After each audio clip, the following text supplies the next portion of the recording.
ওমানে বেকারত্ব এবং মানসিক চাপ থেকে বাড়ছে বাংলাদেশিদের মৃতের সংখ্যা। কেবল 5 মাসে বিভিন্ন কারণে অন্তত 208 জন বাংলাদেশির মৃত্যু হয়েছে বলে তথ্য পাওয়া গেছে। সূত্রের দেওয়া তথ্য অনুযায়ী মৃত প্রবাসীদের মধ্যে হৃদরোগে আক্রান্ত হয়ে সর্বোচ্চ 71 জন, সড়ক ও ওয়ার্কসাইট দুর্ঘটনায় 47 জন এবং আত্মহত্যার ঘটনায় আরও 8 জনের প্রাণহানি ঘটেছে। বাকিদের মৃত্যু হয়েছে স্বাভাবিক কারণে। সংশ্লিষ্টরা এসব মৃত্যুর কারণ হিসেবে টাকা উপার্জনের মানসিক চাপ, অতিরিক্ত পরিশ্রম, অস্বাস্থ্যকর পরিবেশে বসবাস এবং দীর্ঘদিন স্বজনদের কাছ থেকে বিচ্ছিন্ন থাকাকে দায়ী করছেন। গত ডিসেম্বর থেকে এপ্রিল পর্যন্ত সময়ে সর্বোচ্চ 51 জনের মৃত্যু হয়েছে জানুয়ারি মাসে।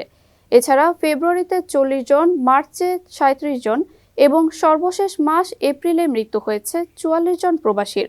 এর মধ্যে আলাদা করে আশঙ্কা বাড়াচ্ছে প্রবাসীদের আত্মহত্যার ঘটনা। ধার করে বিদেশ যাওয়ায় অতিরিক্ত অর্থ উপার্জনের চাপকেই এজন্য দায়ী করা হচ্ছে। প্রবাসী শ্রমিকদের নিয়ে কাজ করে এমন বেশ কয়েকটি সংগঠন জানায়, গত 4 বছরে যত প্রবাসীর লাশ এসেছে তাদের মৃত্যুর কারণ বিশ্লেষণ করে দেখা গেছে অন্তত 80% ক্ষেত্রেই মৃত্যু হয়েছে আকস্মিকভাবে। তাই অবৈধ অভিবাসন বন্ধ হওয়া সহ প্রবাসীদের মানসিক স্বাস্থ্য সচেতনতা বাড়ানো উচিত বলে মনে করেন তারা।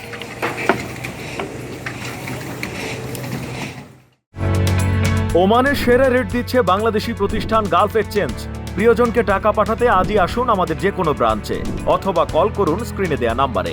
গালফ এক্সচেঞ্জ, বাংলাদেশিদের প্রিয় এক্সচেঞ্জ।